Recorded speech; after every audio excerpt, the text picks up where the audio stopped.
Bonsoir à toutes et à tous, nous sommes le jeudi 3 décembre, bienvenue dans votre édition du soir. On part maintenant au Bénin où le chef de l'État, Patrice Talon, poursuit sa tournée de reddition de comptes et a évoqué les actes de corruption qui entravent le pays. On découvre les réactions politiques suite aux déclarations du chef de l'État grâce à notre correspondant Kevin Sonsi.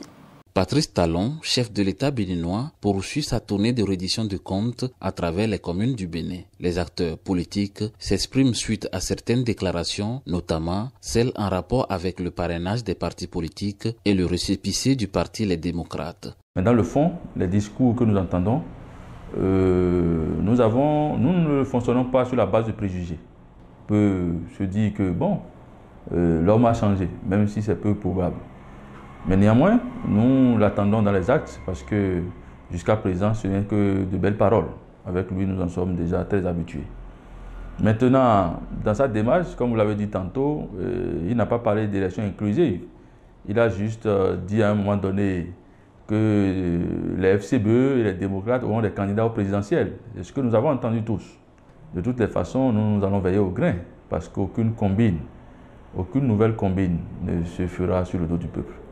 Nous n'allons pas l'accepter. La polémique autour des 8000 emplois créés suscite la réponse du deuxième adjoint au maire de Cotonou. Nous devons reconnaître que nous ne sommes plus à l'époque où on venait chercher nos parents à la maison pour travailler à la SBE, à la Poste, à la SONEB, à l'OCBN, parce que le pays était en manque de cadres. Donc on venait chercher des cadres formés fraîchement pour leur dire toi tu vas travailler à la Poste, toi tu vas travailler à l'OCBN, etc. Ce temps est révolu.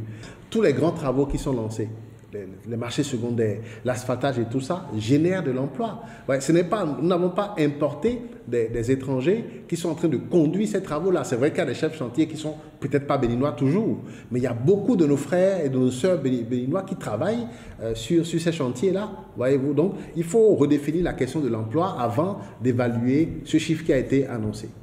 Pardons et réconciliation sont les mots prononcés par le chef de l'État à chaque destination, surtout à Tchaourou et Banté, qui ont été au cœur des remous politiques pendant les législatives de 2019. Je crois que c'est un acte courageux, un acte d'apaisement.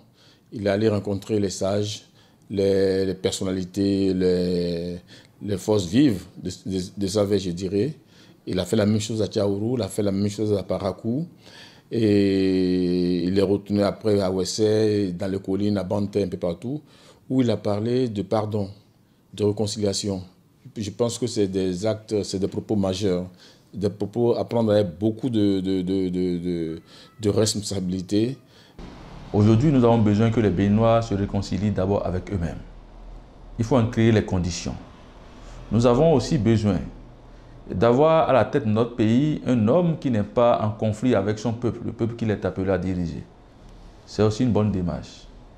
Parti pour visiter 54 communes, Patrice Talon en est à une soixantaine. Toutes les 77 communes le recevront sûrement d'ici janvier. Et je suis convaincu que d'ici fin janvier, le chef de l'État va faire le tour de toutes les communes du Bénin, donc des 77 communes. Et ça, je pense vraiment que c'est du Patrice Talon craché, c'est-à-dire que soit on fait ou on ne fait pas.